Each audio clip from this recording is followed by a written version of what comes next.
This is the On Humans podcast with your host, Ilari and this is the second episode about the book Journey of Humanity by Oded Galor.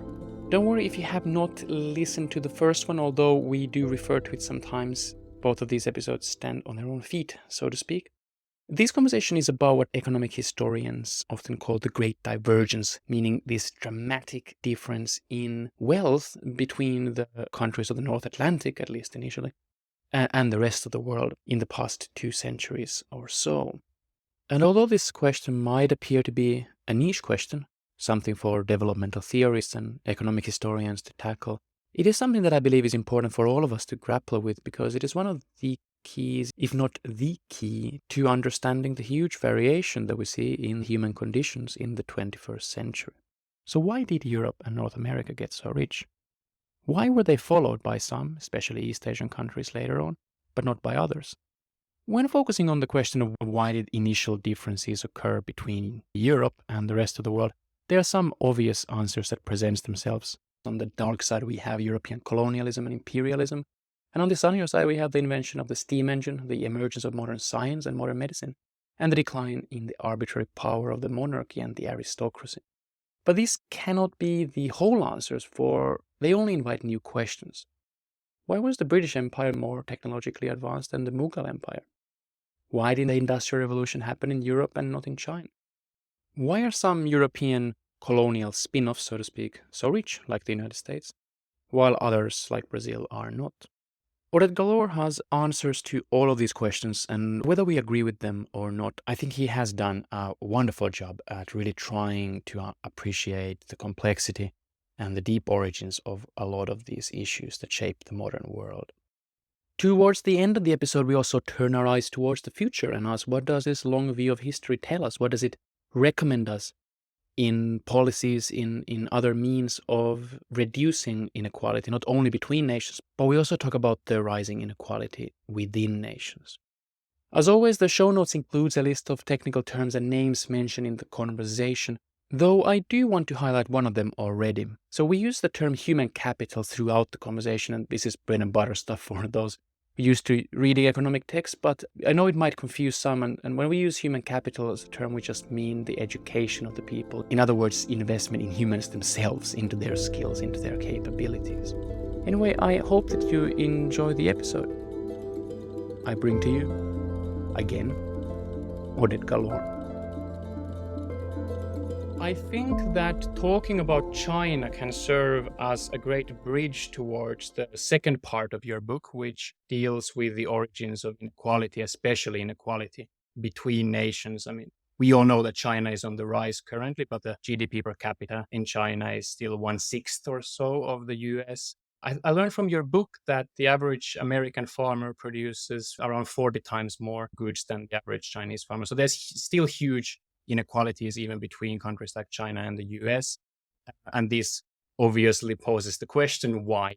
Why did this escape from the Malthusian trap, this emergence of the modern growth regime? Why did it happen in Europe and not in Asia, for example, in China? And why did it spread so efficiently to some European spin-offs like the US and not to others like Brazil, for example? One of the obvious answers would be, especially if talking about the relationship, the difference between Europe and Asia, would be colonialism. And I think that you take colonialism very seriously and you have a very helpful discussion on it. You write African countries whose populations were most affected by enslavement and forced migration have less developed economies to this day. I think the discussion, though, about India was most clarifying for me. Could you talk a little bit about the dynamics in the Indian colonial experience and how colonialism in India served the British growth regime and hinder the Indian growth regime? Right. So when we think about inequality across nations today, it is very important to note, based on the discussion that we had in the context of the first part of the book, that much of the inequality as we see it today is originated due to the differential timing of the takeoff across the globes. Some societies are taking off first, others are delayed for about 150 or 200 years. So the second part of the book is trying to peel different layers of influence that could affect inequality today. I start initially precisely with the force that you were asking me about, which is the forces of colonialism. How much of the inequality that we see in the world today can be attributed to this uneven relationship between colonial powers and the nations that were colonized. So, if we think about India and England in the middle of the 18th century, and you focus on the textile industry, the textile industry in India is quite advanced at the time.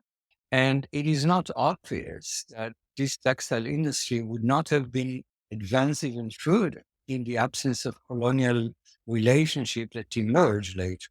So then we see the emergence of colonial relationship. And England, that is somewhat more advanced than India, is basically either imposing certain terms of trade or inducing India to specialize in the production of raw material and agricultural goods, from which there are limited spillovers and limited demand for human capital. Why is it so important?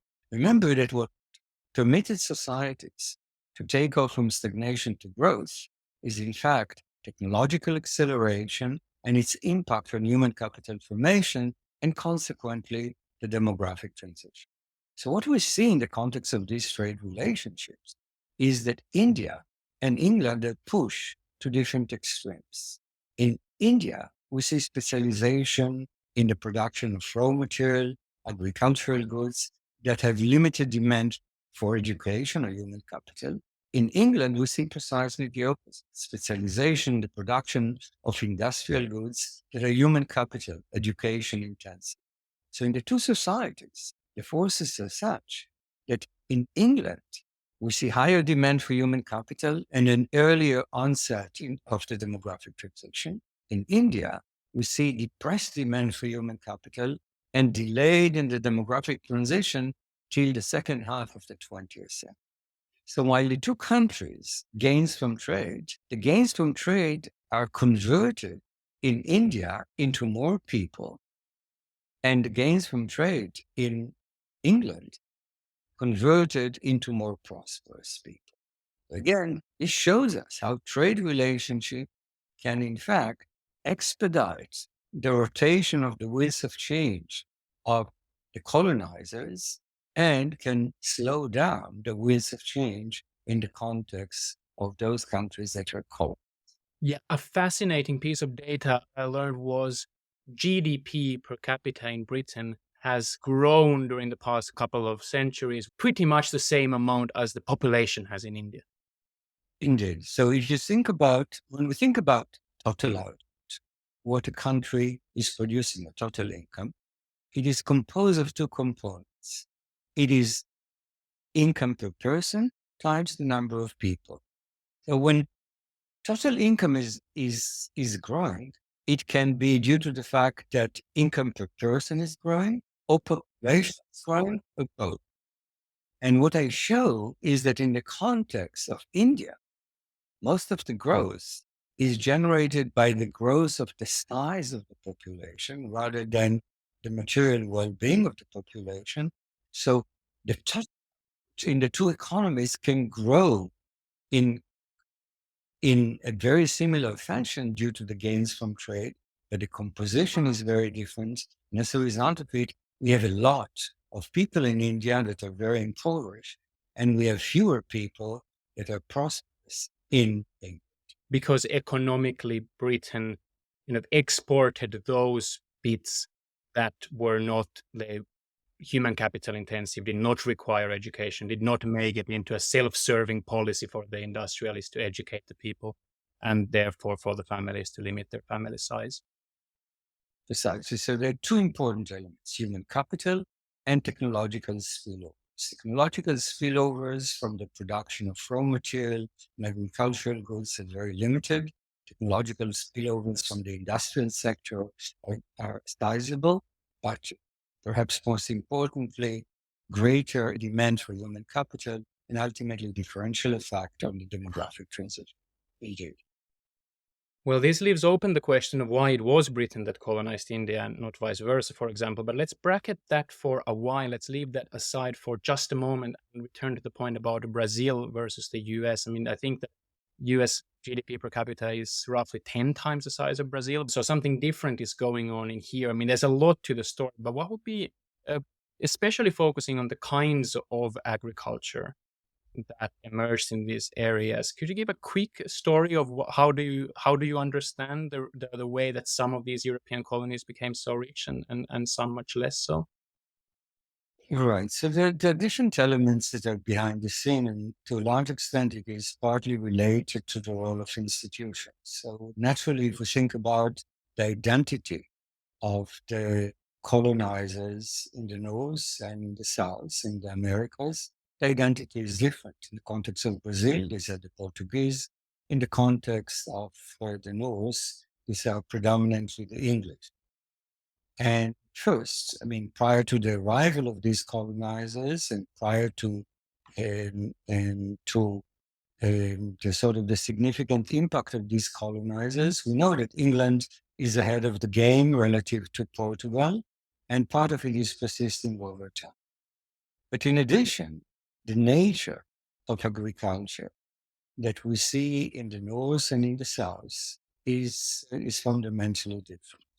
So to a large extent, if you think about the production of coffee, for instance, in Brazil, this is a production process that requires large plantations.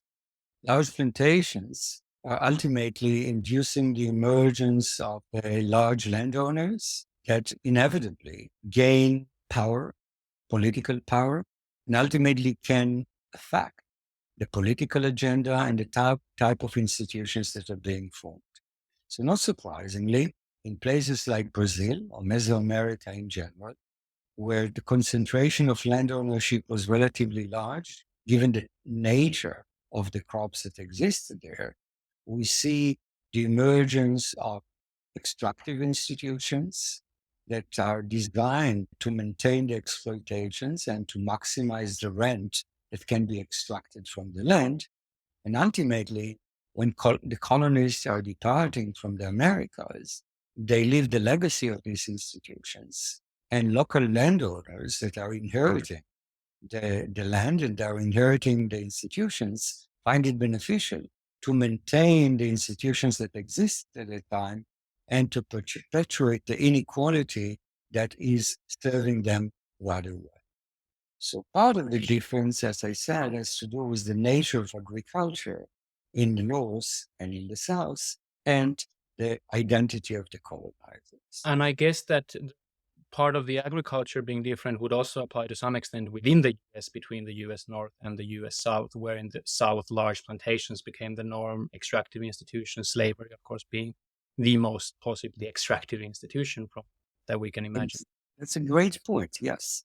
The American South is more amenable for large plantations. And this is where we see the emergence of extractive institutions and ultimately the horrific institutions of slavery. And again, it is the same differential geographical endowment that is leading ultimately into the differential emergence of local institutions in these localities. I think there's a beautiful irony. I think it was Voltaire who said when French and British were fighting over parts of what is now US and Canada, that why would they be fighting over a few acres of snow? And it is exactly these few acres of snow that become the most productive places in the world. But just quickly, why is it that extractive institutions such as slavery as the ultimate example, but in general, these highly unequal places have a very extractive elite, why is that bad for the growth in the long run? What's the problem there? I mean, we can see that there is something ethically dubious about it, but what's the problem for a modern growth regime? So when you think about differential institutions, and we can distinguish between growth enhancing inclusive institutions and what I call growth retarding extractive institutions. Growth retarding extractive institutions, to a large extent, do not permit the participation of the population as a whole in the economic activity in society.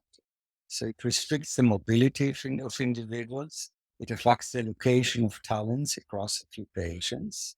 And it basically is designed to maintain the status quo. It is designed not necessarily to find a way to enlarge the pie, but to assure that the pie that exists at the moment will be divided unequally. So ideally, naturally, these individuals would like, if possible, to enlarge the pie. But it is very difficult to enlarge the pie unless you permit individuals to have property rights, unless you permit individuals to participate in the political process and the economic process, unless you permit individuals that are born to in unfavorable background to move forward and to find occupations that are appropriate for their talents. So these individuals that are basically controlling the political agenda are willing to sacrifice the well-being of the society as a whole so as to maintain inequality. And I guess it's not really a kind of formula for great innovation either. Though I do want to ask you, I mean, there's a certain optimism in the view of the relationship between extractive institutions and growth to say that fundamentally extractive institutions are actually growth retarding. But what do you make then of the kind of middle ground criticism which says that yes, for the areas where you have extractive institutions, that is not a good recipe for long-term success. On the other hand, these kind of more liberal, more democratic elite areas could never have made the transition without having access to the cheap raw materials produced by these extractive institutions. So they were kind of easy to wash the hands, so to speak, of being somewhere in London and eating using the cheap cotton that is produced by the extractive institutions in the south, and then later on becoming even richer. How much do you think that the escape from the Malthusian regime dependent on these extractive institutions nevertheless? So that's a fantastic question. And I think that unfortunately, we do not have very good estimates that will allow us to quantify the importance of colonialism in the context of this differential pace of development. I think that one thing that we can certainly say with certainty is that the identity of the colonizers and the identity of those societies that were colonized is predicated on an uneven development that occurred before colonialism. We cannot blame colonialism for all the uneven development that we see across the globe, because naturally, uneven development occurred before the emergence of colonialism and permitted some to colonize others. When you ask me then the follow-up question, which is, could in fact the West industrialize and take up stagnation growth without access to cheap raw material and access to cheap labor, etc.?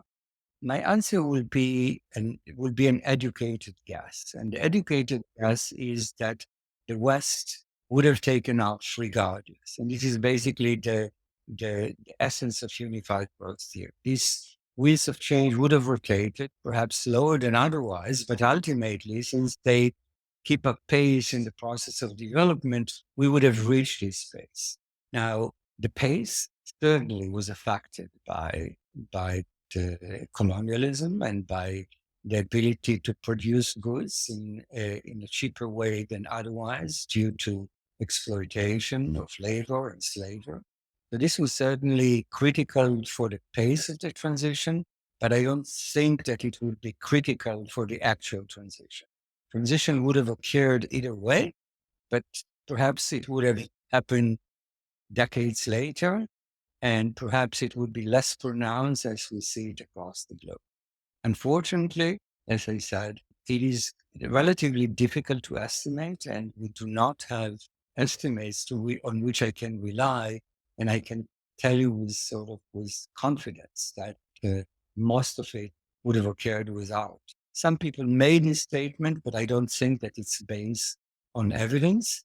So what do you think of Kenneth Pomeranz, for example, who in the famous book The Great Divergence argues that one of the very reasons why it was Britain in particular that was able to industrialize before, for example, China, was that they had this access to what he called ghost acres, for example, where all these very ecologically difficult stuff.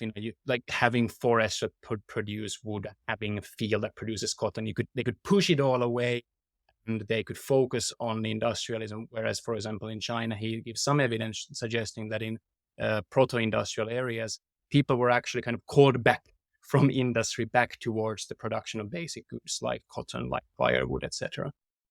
So I'm sympathetic, generally speaking, with the idea that the sort of access to an incredible amount of land permitted several things, permitted sort of population expansion into other territories, permitted basically access to incredible amount of raw material that could be produced elsewhere and free space for industrial production.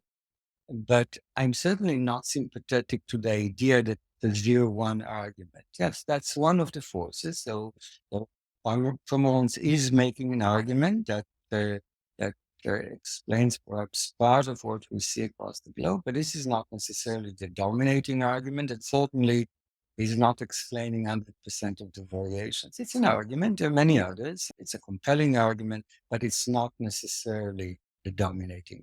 It's one of the many forces that operated at the time. I think much more important at the time, from my viewpoint, is the protection of property rights, technological progress, and the ultimate increase in the demand for human capital, the demographic transition. Okay, well, why don't we then go into those things that you regard as more important? I think the most generic term we can give to these, whether it's technologies, ideas, etc., is institutions. I guess people would give different names to what was the uniquely European institutions, whether it's liberalism, capitalism. You pick your favorite. But let's. Could you give a quick kind of overview? What do you think on the institutional front was so growth enhancing that allowed European countries to take off sooner than, for example, India, and then even colonize India later?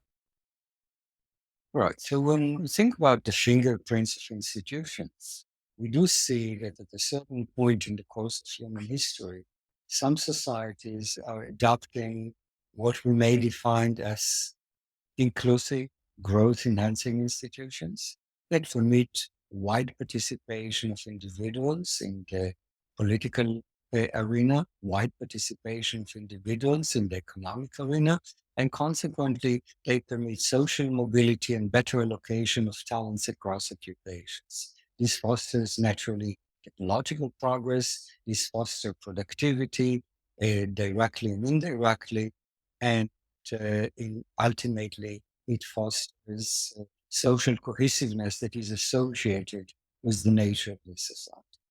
And then on the other end of the spectrum, we see, because of different historical reasons, the emergence of extractive institutions in which political participation is limited, economic participation is limited, and consequently economic efficiency is being hampered. And the question is, why do we see these divergences? And there are different viewpoints of different scholars about why do we see these divergences. So some argue that, in fact, this divergence has to do with some critical junctures in human history, some random event that caused some societies to adopt proper institutions, other extractive institutions, and this led into divergence. Manna from heaven, as you say. So as I call it, this is manna from heaven. But to a large extent, I'm not sympathetic to this viewpoint, in the sense that, yes, there are instances of this sort. They're very important, but they are very limited. Could you give me an example about Jewish literacy? I found that just fascinating as an example where institutions can emerge. Yes, I will get back to this for a moment, but so let me first, context of the institutions, give 2 or 3 examples in which we do see sort of a random critical juncture in human history that is leading into divergence in institutions. So the first example that I would like to emphasize is the Black Death. The Black Death is occurring in Europe between 1347 and 1352. Naturally, it decimated about 40% of the European population and generated an incredible scarcity of labor. So when the Black Death was over, In fact, things remain in place, but there was significant decline in the potential labor. Naturally, this affected the land-labor ratio and consequently increased wages and competition over workers quite dramatic. But this not affected only the agricultural labor, it affected people in the cities. If you think about England during this time period, there was an incredible decline in the size of the population in the cities. And consequently, during this time period, landowners to make concessions towards their workers. And this brought about gradually the decline of feudalism in England. And this decline led gradually into the emergence of greater and greater property rights, and perhaps, with some probability, led into an early industrial revolution in England rather than in other places where the same forces did not occur. So this is a nice example in which, in fact, we can view the Black Death as a random critical juncture. It did lead into enormous scarcity of labor. Most plausibly, it generated a decline of feudalism in England, and this decline brought about the emergence of property rights and perhaps an early industrialization. So this is a nice example in which we can map institutional, the emergence of inclusive institutions to a random critical juncture. Another sort of textbook example, if you wish, is the Glorious Revolution. So in the context of the Glorious Revolution, prior to the Glorious Revolution, James II has some thoughts that are not very appealing to the parliament and to many English people at the time. But the thoughts are first to revert into Catholicism. I mean, he would like basically to abolish the Anglican Church and move back into the Catholic Church. And second, he's sort of an admirer of Louis XIV, and he would like to generate in England a clear absolute monarchy of the type that exists. The parliament doesn't like it. They call William of Orange from the Netherlands to try to come and battle James II and defeat. And in fact, Williams of Orange is defeating James II in the so-called Glorious Revolution. And ultimately, given the fact that he is foreign to England, he has to rely on the support of the parliament. And the parliament is able to restrict his ability to rule the nation. And this leads into the emergence of constitutional monarchy, property rights, and ultimately perhaps early industrialization. So again, a critical juncture in the sense that we can think about a counterfactual history in which James II would have defeated Williams of Orange, and England would have reverted to absolute monarchy, and industrialization would have taken place perhaps in Holland. So that's another good example. And the third example that is perhaps the most compelling one is the division of the Korean Peninsula along the 38th parallel. Here we see a single nation, a single geographical entity, no great differences between the North and the South before the division.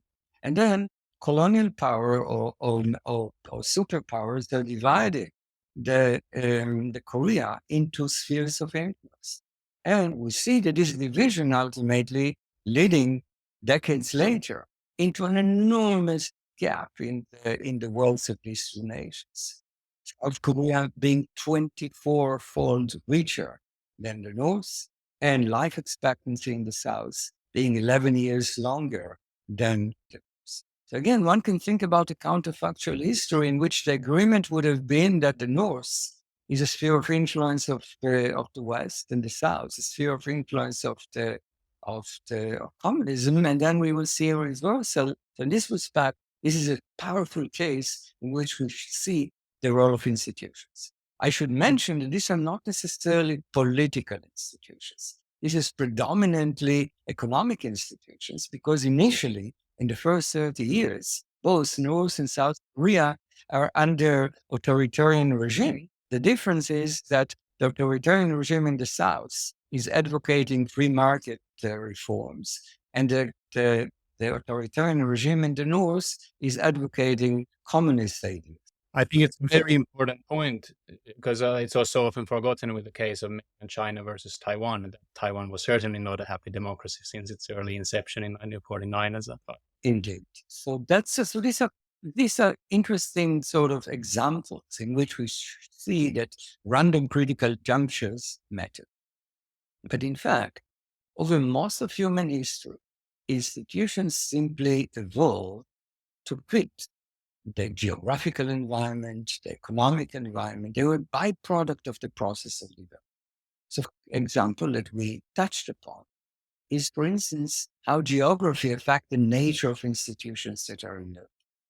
So, if you reside in a place where crops that are native to your location are amendable for large plantations, as I said earlier, this will lead into the emergence of large plantation and therefore very powerful landowners. And these powerful landowners will have ultimately a say about the political agenda, and they will likely impose or push for the implementation of extractive institutions.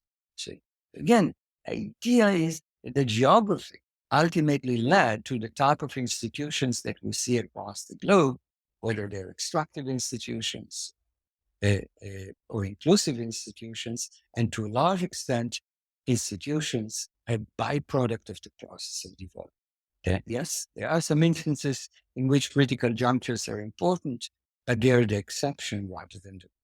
I think the critical juncture I was mentioning earlier, I think just as a quick summary. Do I remember this one right? So in was it 70 AD, the Romans destroyed the temple in Jerusalem and basically brought most of the sects of Judaism to their extinction, except for one which happened to survive, which was the small sect, the small rather elitist sect, which required all its members to educate their sons, and this then became the norm in Judaism for the next 2,000 years. Nowadays, of course, also the girls, which is one of the, you would say, is one of the explanations for this incredible level of human capital, especially historically amongst the Jewish population. So that's a very powerful example, and indeed we should map it into sort of the emergence of different cultures. So we talked about institutions, and we can think about the next element, which is sort of differential cultural norms across societies. And why do we see the emergence of differential cultural norms across societies? And indeed, the example that you just brought up is an example that basically, again, random cultural mutation, which is basically the imposition of mandatory literacy among certain sects of Judaism, that is ultimately persisting over time because ultimately it becomes very profitable as human capital starts to complement the production process in the urban sectors. And especially given that the Jewish people were not allowed to own land in many times and places in Europe, it was incredibly a good idea to have a good education instead of a good inheritance of land, I presume. But yeah, let's go into some of those ways that these more, if not deterministic, then at least more kind of slow, deep forces operate. So when we don't have these random mutations explaining differences in culture, difference in institutions, maybe one example would be the plow versus the hose in agriculture and its relationship with views on gender roles. I think is a fascinating one that has been quite well publicized recently. But could you give just a quick your kind of quick take on the role of the plow? I actually just interviewed Helen Fisher recently, who's an anthropologist and neuroscientist studying love, and she also talked about this. It was wonderful because it's a completely different topic, but we ended up in the same on the same topic. But yeah, so would you want to give your quick take on this issue? So let me just provide a little more background here. So once we complete a discussion of the role of institutions, we can go a little deeper in the course of human history and ask ourselves how culture affected economic development.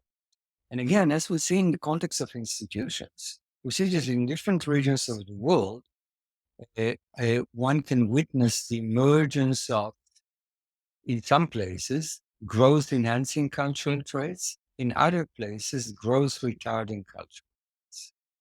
And the question is, again, why?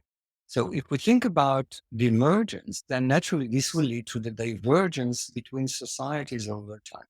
And typically, when we think about culture and beyond institutions, the typical example that is brought in this dimension is the Italian Tunisian.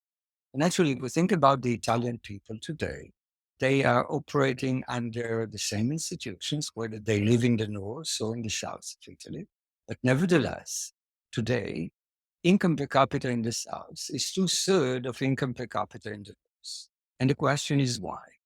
So many scholars suggested that the divide between the north and the south has to do with the emergence of different cultural traits in the north and the south. In the south, one dominating cultural trait that emerged is family ties, greater reliance on the family in the conducting of transactions. Whereas in the north, we see the emergence of what one may define as social capital, trust, and civic participation. And indeed, to a large extent, we see this differential emergence, and one can attribute much of the divide to these cultural traits. But of course, the question is, so why is it the case that in the South we see the emergence of family ties and in the North, social capital? And this is basically leading us into earlier periods, either historical forces or geographical forces that may lead into this divide. As I said before, yes, from time to time, when we think about differential cultural traits across the globe, they can be mapped into random cultural mutations. As we mentioned, in the context of Judaism, the imposition of capricious at the time mandatory literacy requirement that ultimately became very fruitful and productive, or in the context of the Protestant Reformation, the emphasis on entrepreneurship and accumulation. So here we see cultural mutations. They emerge without an intention to affect the population in the long run. They emerge out of a sort of narrow-sighted religious ideas. But ultimately, these random mutations caught like fire because they were very beneficial for the process. And as we said, to a large extent, cultural traits are emerging in relations to the habitat in which people operate. And you mentioned the cloud. So what we see historically is that if you look at the world as a whole, and you basically divide the world based on the suitability of the land for the use of the plow. So some places are more suitable for the use of the plow than others. Those places naturally will implement and will adopt the plow earlier than others. Why is it so important? It is important because the plow at the time was rather heavy and it required an incredible amount of upper body strength so as to carry and to pull. And this gave comparative advantage in the use of the plow and ultimately agriculture to men over women. So before the use of the plow, in fact, agricultural activities are shared equally between men and women. And it is the plow that is causing gender division in agriculture. Women are confined to the homes and men are doing the agricultural job. And ultimately, this is persisting over time and apparently it affects gender biases in today's world and labor force participation of women even today. Namely, places on average that were more suitable for the use of the plow thousands of years ago are suffering from lower labor force participation of women in comparison to similar places in other places. What would be main examples of countries where there was a lot of agriculture, but it was not very suitable for the plow? So if you think about it in the context of, again, so suitability is a relative magnitude, right? So places that were very suitable for the use of the plow, places in the Fertile Crescent, where many of the Arab nations are residing at the moment, and gender biases are very pronounced. But then again, we don't have a clear comparison. But if you think about Europe, Southern Europe versus Northern Europe, Southern Europe adopted the plow much earlier, traditionally had greater gender biases for a long period of time. What about England and Britain more generally? So I don't have the data in front of me at the moment, but I think I wouldn't sort of focus on very fine details there, because again, I think that when you look at regression analysis, there are a lot of outliers, and naturally, this is an argument that is based on variations across the globe as a whole, and there could, I mean, looking at variations within regions, say within Europe, or variations within across regions, the Fertile Crescent versus Europe, etc. So I would prefer not to refer to individual countries, and in addition, I don't. Yes. So, That sounds fair enough. That sounds fair enough. Well, are there any other things about geography and culture that you would want to bring up? so in fact, there are many of them that are very interesting. I think that perhaps the most important one is the notion of the cultural trait that is known as future-oriented minds. Why is it so important? Because when you think about economic growth ultimately is based on the process of accumulation and the process of technological progress. Both require future-oriented mindset. When you decide to adopt a new technology, okay, this is basically an investment decision that may pay a year from now, 10 years from now, 50 years from now. When you decide to educate your children, this is an investment that will pay 10 years from now, 15 years from now, 30 years from now. When you decide to invest in an enterprise, again, you have to be future oriented in your orientation. It turns out that there are great variations in future orientation across societies. Some societies tend to be more long-term oriented than others. And it turns out that these variations across the globe can be mapped to differences in the suitability of land for agriculture. So let me give you a very simple example.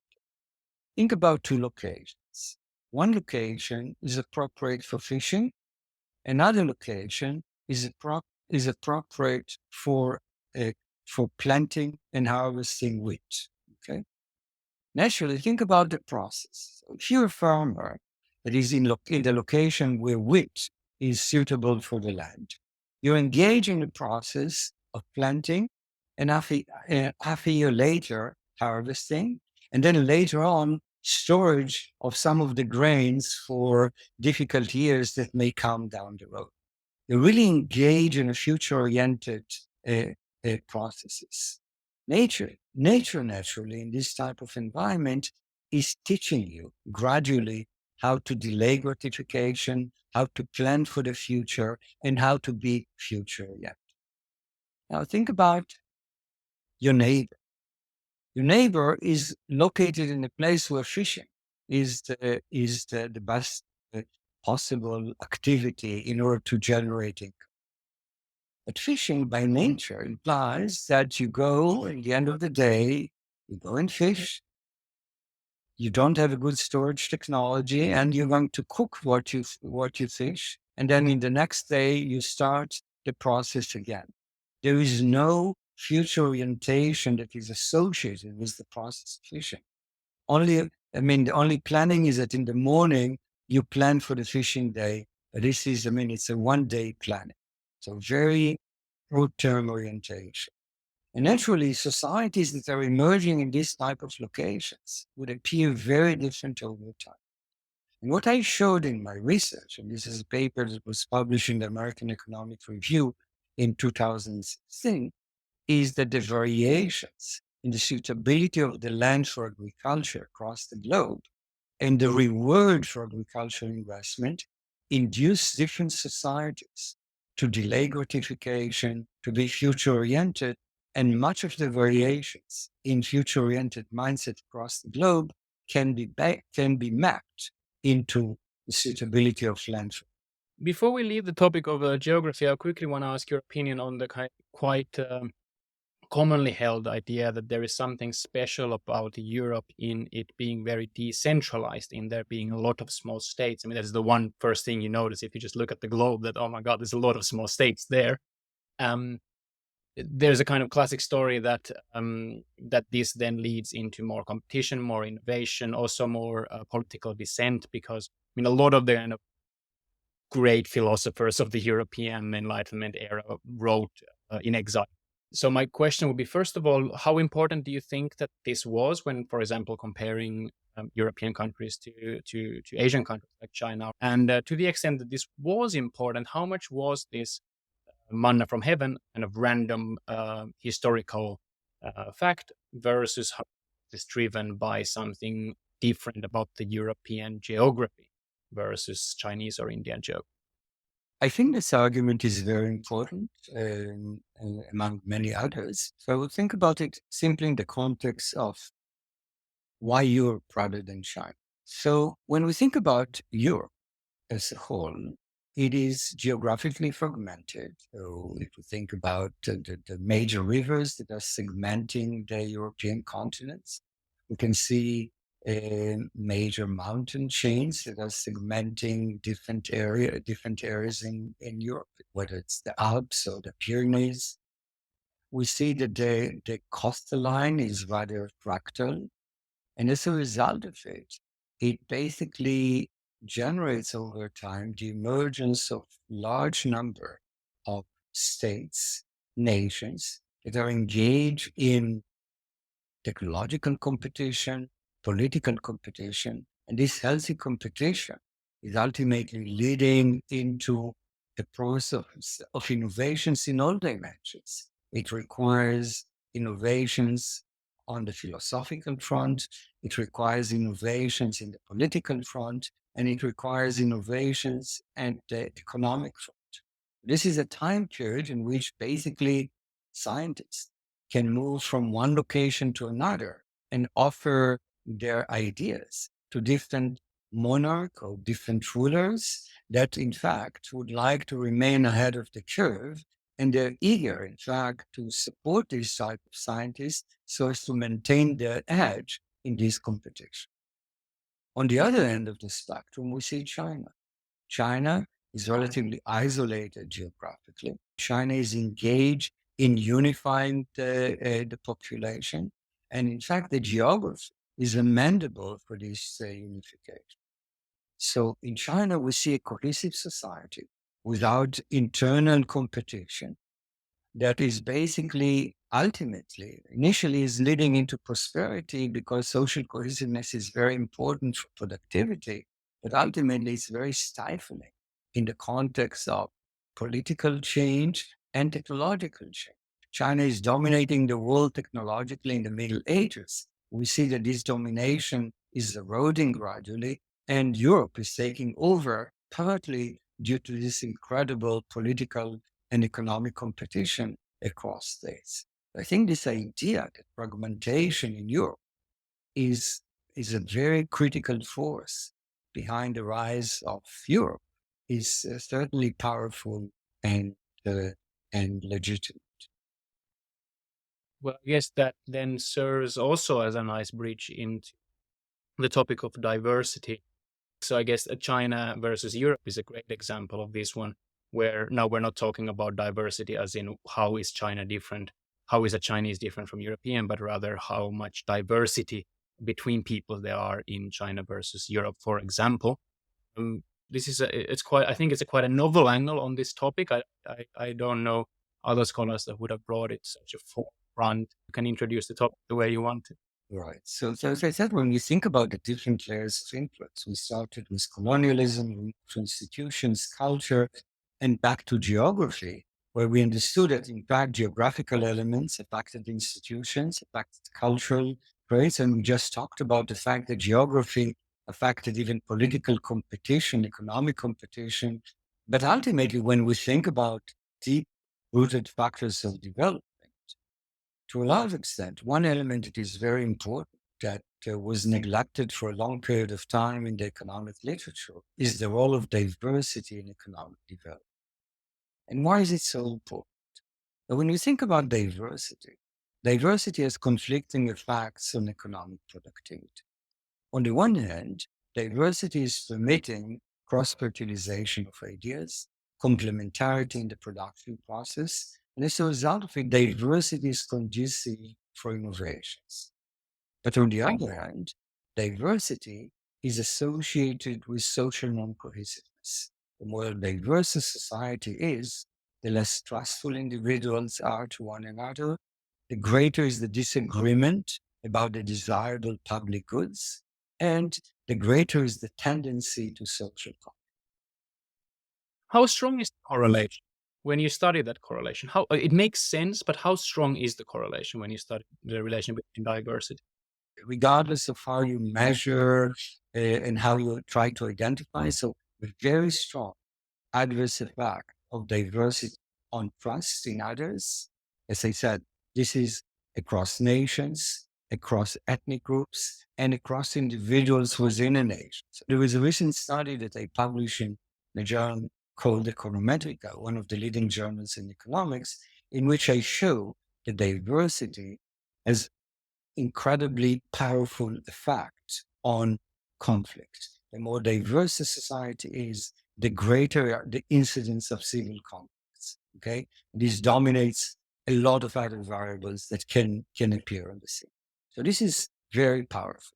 Diversity has an adverse effect on social non-cohesiveness very significantly, but on the other hand, diversity has a positive effect on cross-fertilization of ideas and innovations.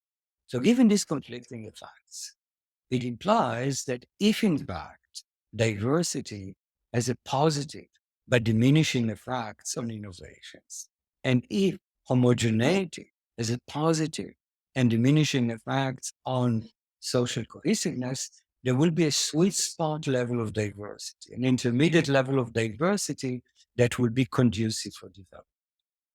And what I show is that historically, this sweet spot in the Middle Ages was somewhere in societies in Southeast Asia.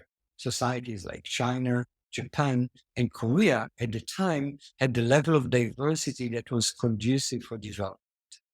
Naturally, when we think about these societies, we view them as highly homogeneous. But at the time, homogeneity of this sort was conducive for development, but because it was much more important to be socially cohesive than to be innovative, because innovations were relatively slow.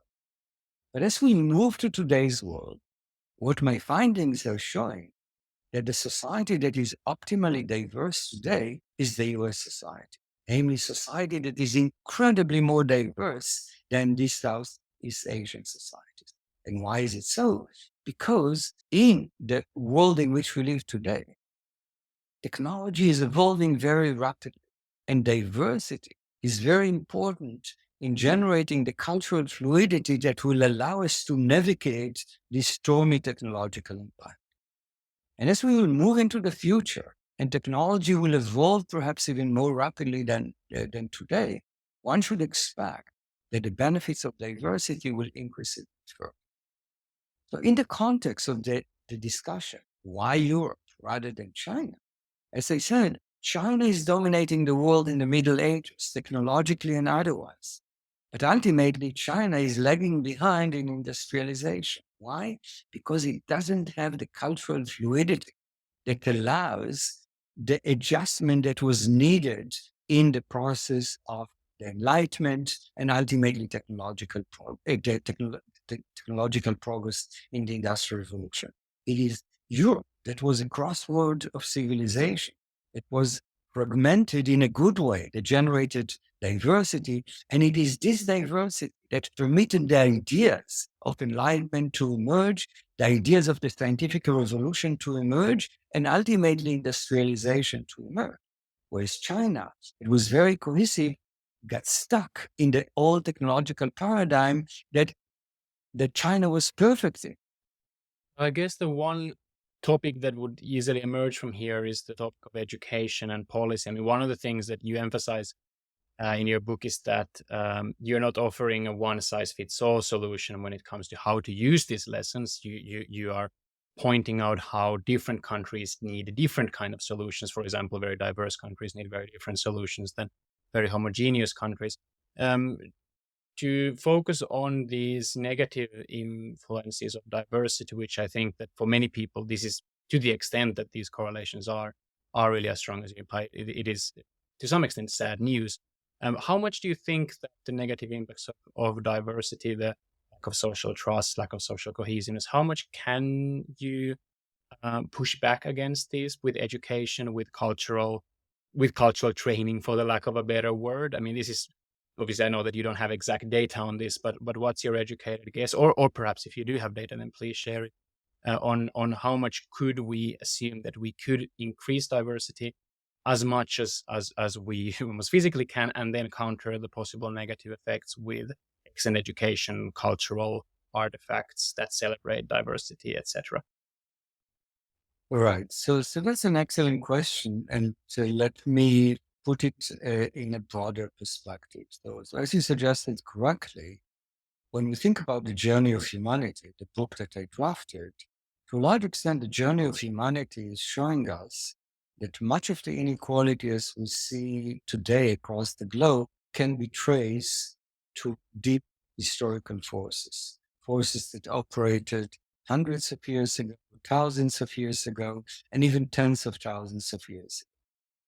And the question is, of course, is it an additional contribution to what was known as the dismal science, in the sense that generating some dark predictions about the long shadow of history that cannot be overcome?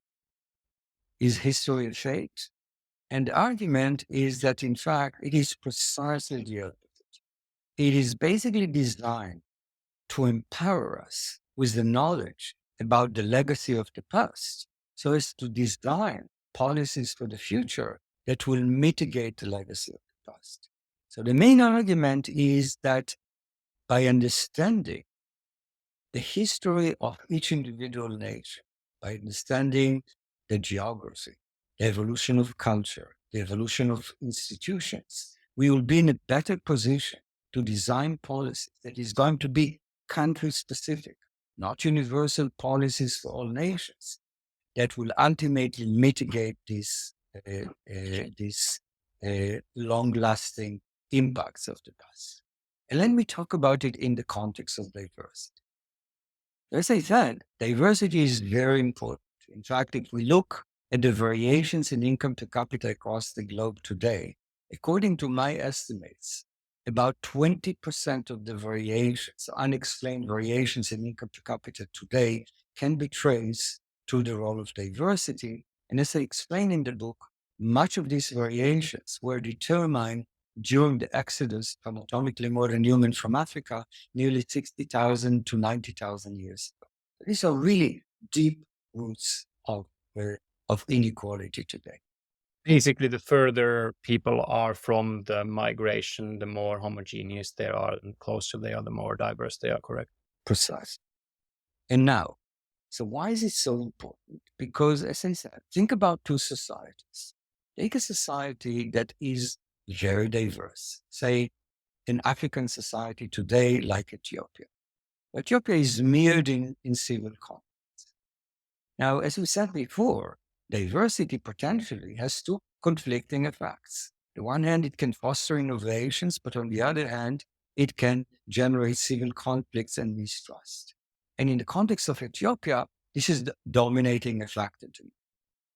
So, again, we have limited resources. We understand that we wish to educate the population, but we have to be wise in the design of curriculum. In the context of Ethiopia, we have to design a curriculum that will instill in pupils in a very early stage of their life the ability to respect one another, the ability to respect other ethnic groups, the ability to cherish pluralism that exists in society, and consequently, hopefully, to mitigate the cost of labor. If we think about the other end of the spectrum, take a society that is relatively homogeneous. We can take an extreme case, so we can think about even China today. Naturally, the level of homogeneity in China is not necessarily beneficial for the prosperity of China in the long run. China made now the transition into the industrial age, but there will be an additional transition. Again, the homogeneity will trap China again in the old technological paradigm.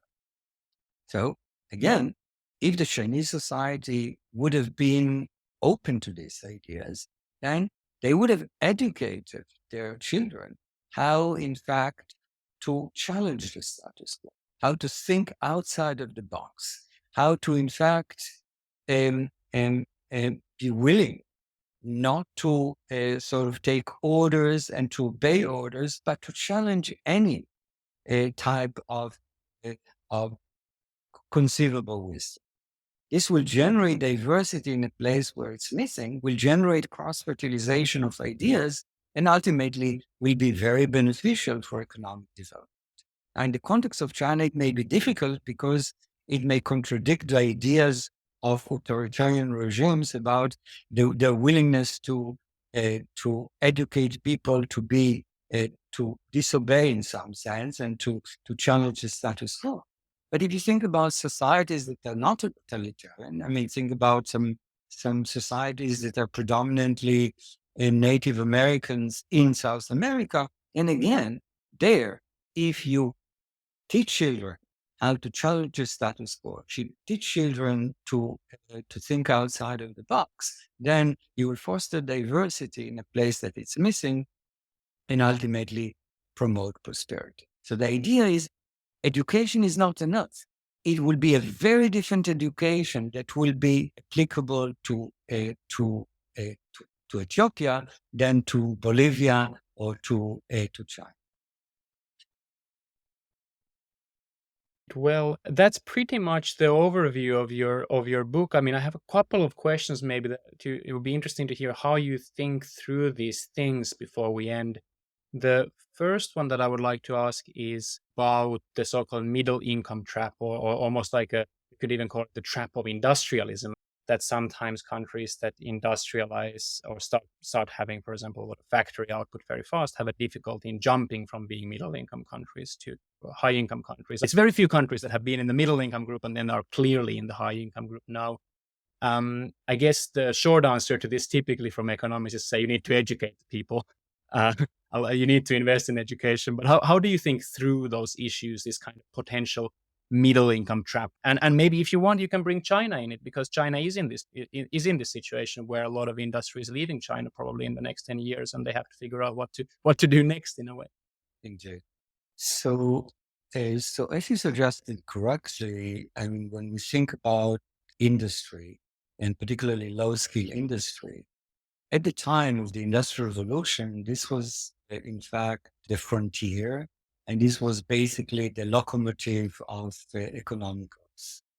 But ultimately, it is, in fact, low-skill industry that are trapping societies and trapping regions within societies in some sort of development trap, because in fact they generate very little demand for human capital, and as a result of it, they generate limited incentive for people to invest in their education, and consequently it doesn't provide incentive for the industrialists in this region to invest in technologies that could use human capital, and this becomes a trap. So industrialism, it does require more investment than agriculture, but less investment than some alternatives, right? And then when you think about it in the context of nations, I think that somehow developing nations are under the perception that perhaps one should follow the route that the developed world followed, namely start with low skill industry and move gradually through the ladder. And I think this is a terrible mistake in the sense that it is a trap. I mean, at the moment that you start in today's world with an industry that is low skill intensive, trapping your population in low level of investment in education, and then you will prevent industrialists, from implementing and adopting technologies that are more high skill intensive, more education intensive, and this will simply drag the transition from stagnation to growth for a long period of time. So the way to go is, in fact, emphasize education at the outset and opt for technologies that at least demand some education. You don't want low skill technologies because this is a dead end. You want some demand for education so as to start the process forward. Is this what went wrong in, for example, Mexico and went right in East Asia, countries like South Korea, Taiwan, Singapore, do you think? Well, so I think that these societies, invested greatly in education, and this was helpful for them in making the transition. And if you think about Southeast Asian societies like Korea, and as you mentioned before, if you think about a society like Israel, again, what permitted the Israeli society to make the transition is really incredibly high level of investment in education that positioned Israel to be uh, in this particular niche of a startup nations where new technologies could exploit this unusually high level of skills. And this is where developing nations should aspire to be, not just trying to do what was good 200 years ago, but in fact, forecast the future and realize that in fact you would like to be engaged in industries in which there is demand for education and industries in which there are technological spillovers, because otherwise producing bananas has no limit, no technological spillovers, no demand for human capital. And this is a dead end in the process of development. It can generate a little benefit in terms of gains from trade, but ultimately the benefits are going to be very, very short-lived. Okay, three very quick questions. First of all, do humanities have any space in this educational curriculum that you would suggest to nations who want to use heavy investment in education as a way to become rich? Well, we live in a world in which technology is evolving very, very rapidly. And in order to cope with this rapidly changing technological environment, we need to invest in education. We need to invest in flexible education that will fit not only the technological vintage today, but the one that will be present 5 years from now, 10 years from now, etc. I think that at least the next few decades perhaps are not going to complement very well education that you defined in the context of the humanities. We know that technology is evolving very, very rapidly, and we know that different types of special talents will be rewarded. At the moment, they're highly correlated with education that has to do with sciences, engineering, computer science, economics, etc. But it's possible that other subjects will be favored. Unlikely, but it's possible. Yeah, something that is of personal interest, given that most of my income comes from teaching philosophy, psychology, and history. But let's continue. Next question. You said that Marx was wrong. Is Thomas Piketty right? I mean, Piketty would agree with you that around 100 years ago, things went very well. That's time when inequality started decreasing rapidly, but he would say that this is not a trend that is continuing. And if we don't change something dramatically, inequality will just keep on growing, especially within nations, perhaps also between nations. What do you make of that? I would like to make a general statement. I don't want to think about it necessarily in the context of the writing of Piketty. So I will make it in the context of my perception of inequality. So when I think about inequality in the past, say, 4 or 5 decades, we can certainly see the technological acceleration starting from the 1970s, change the technological landscape in which people operated, increased dramatically initially the return to education, but perhaps more importantly, the, uh, the differential return within the educated groups, namely special talents were rewarded higher than otherwise. Now, as we move into the future and I'm a proponent of the view that, in fact, technological acceleration will maintain its force. And the way that I would like to see society operating differently is in the following dimensions.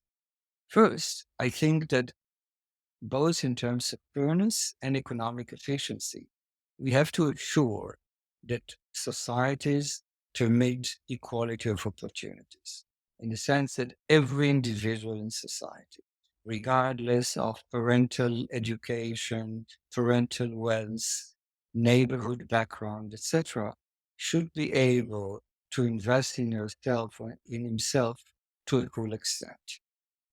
Every person based on the potential, but the potential should be fulfilled.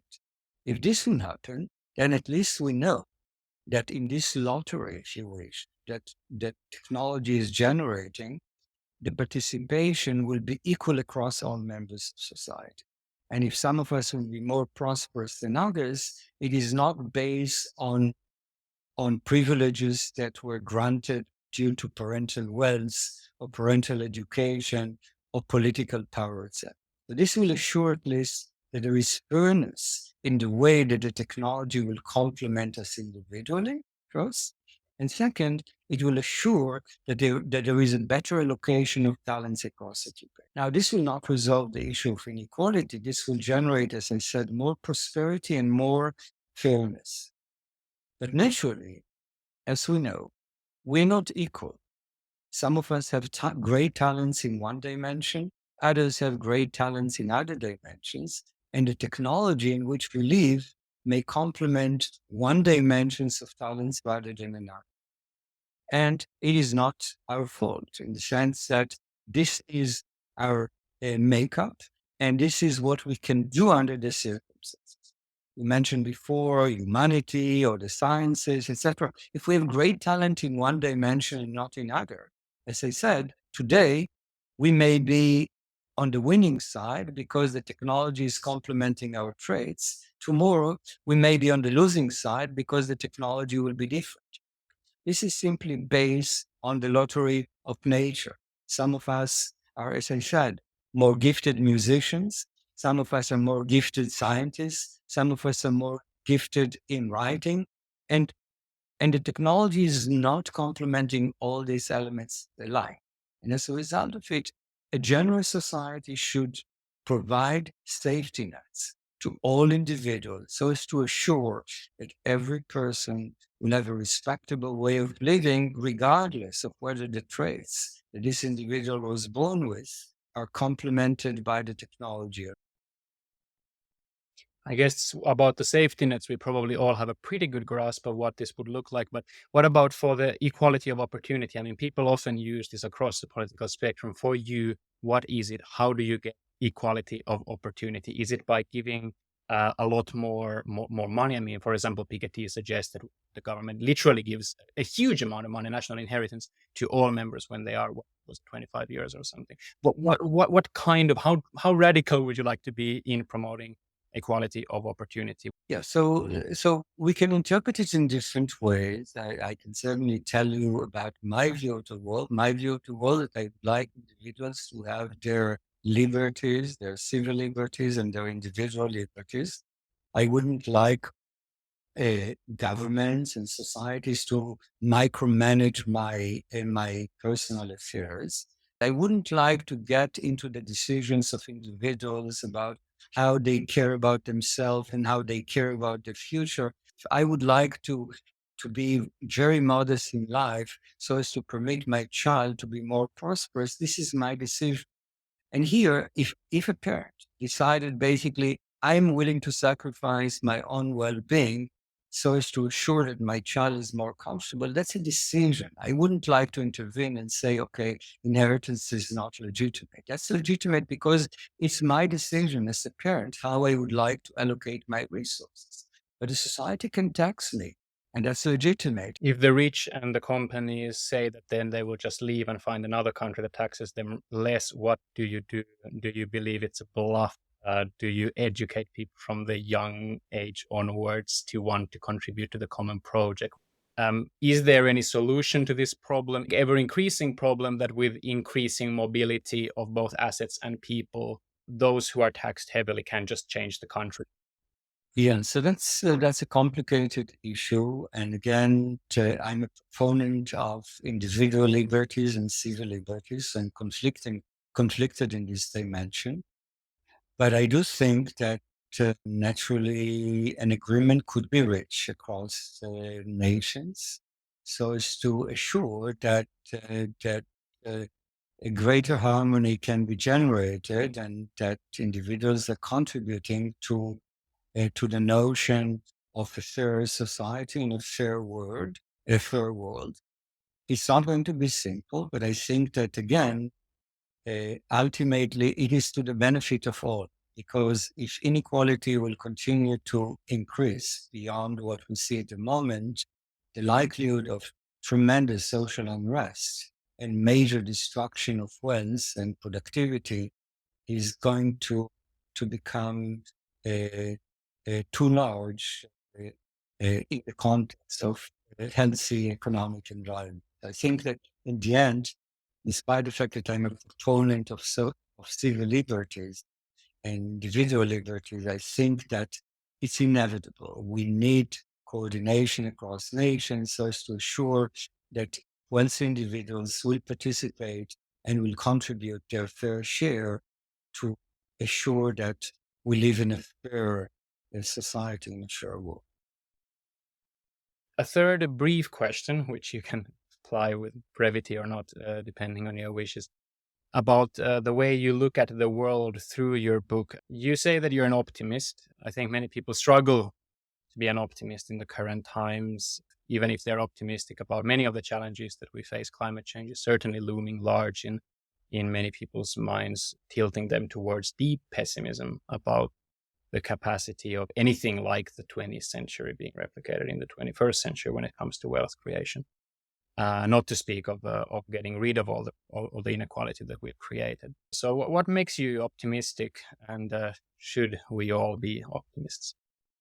Let me rephrase it a little bit. I would say that I'm hopeful and not naive. And my hopefulness is based on my study of the past. And what I learned from the study of the past is that over this 300,000-year journey from sapiens, humanity was faced by incredible catastrophes. Uh, Starting with potential catastrophe in the eve of the agricultural revolution, the catastrophe in the aftermath of the Black Death, the catastrophes that were associated with the atrocities and the tragedies of World War One, World War Two, the, the Spanish flu at the time, the Great Depression. So, and I can see a sequence of events that were at the time for any individual that lives through them appeared overwhelming, appeared perhaps to a signal about an ending world, an ending, the ending of humanity, etc. But nevertheless, in each of these instances, ultimately humanity returned to its previous course. Those generations that lived through these catastrophes, say those individuals that lived through World War II, were scarred for life. But nevertheless, humanity as a whole emerged with greater strength, with greater resolves, with a better understanding how to avoid these catastrophes and march forward. Now, admittedly, the climate crisis is really incredibly frightening, and one cannot minimize the importance of it, and one cannot be complacent even for an instance. But when I'm referring to the fact that I'm hopeful, I don't want people to misinterpret this to suggest that we can sit quietly and everything will be fine. That's certainly not what I'm saying. I'm saying is in fact the opposite. I'm saying should be very vigilant. This is a real challenge. Should be very vigilant. We should be engaged in a rapid transition into environmentally friendly technologies. We should be engaged in stricter standards of carbon emission across the globe. we should be engaged in greater coordination across nations and planet Earth. But at the same time, based on the history of humanity, I do believe in the power of innovations, and I do believe in human ingenuity. And I think that, as was the case, say, in the context of COVID-19, COVID-19 occurred, there was a great amount of discussion that life will never return to what it used to. And in fact, life, after a few years, is back to what it used to a large extent. And this is due to human ingenuity. mRNA technologies that were unthinkable before emerged. Human ingenuity rescued us within a very, very short period of time. Now, the challenge of climate appears insurmountable at the moment, but I do think that if we are not going to be complacent, and if we are going to basically mitigate the current trend of climate change, given the fact that population growth is declining across the globe, and ultimately going to decline in absolute scale, and therefore the number of polluting individuals is going to decline gradually, I do think that scientists will have 3 or 4 decades to develop revolutionary technologies that at the moment we cannot fully envision. That's the nature of technologies that will ultimately allow us to reverse the current trend of climate change. Naturally, this is a conjecture, and this is a conjecture based on my inspection of human history and human ingenuity. That's my hopefulness. Again, I'm not naive. I understand that the challenge is huge, but I'm hopeful given the record of human ingenuity.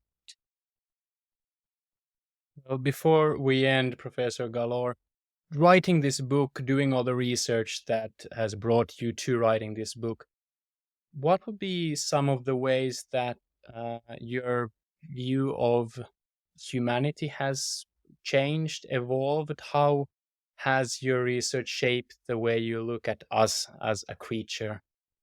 Yeah, so what I learned over the past 3 decades of research, and certainly what was ultimately summarized in the context of my recent book, The Journey of Humanity, is that what permitted humanity to make the transition from stagnation to growth is the distinguishing characteristics of humans relative to other species, namely the human brain. And it is precisely the fact that we had the capacity not only to survive in the environment, but to shape the environment that made us what we are. Namely, it is a modest group of individuals that resided in Africa very long ago, equipped with the human brain, that permitted this group to innovate, to support a larger population, that innovate further, and basically started to propel these wheels of change, and ultimately brought us from to the current period of sustained economic growth and to the great inequality that we see across the globe. So it is all about the technological capacity, the ability of individuals to innovate that made us who we are and as a species and make us unique on planet Earth. Ironically, our ability to affect the environment in which we live has ultimately led us into the current climatic crisis. And hopefully, as I said, in the race between the damage that we created to the environment and our technological capabilities, the winning side will be our technological capability that will mitigate the damage that was created in the other side of our innovators. I certainly hope so. Professor Oded Galor, thank you so much for taking the time. My pleasure. And thank you for listening this episode until the very end. I really enjoy recording, editing, and doing all the work that goes into these episodes. I hope that you enjoy the product. If you do, then I would really appreciate a helping hand. It can be something as simple as giving a nice review on your podcast app, sharing it with a friend, or if you haven't done so, just subscribing. That really helps immensely at this early stage of building the show. whatever you decide to do, I hope that you decide to tune in the next time. Until then, take care.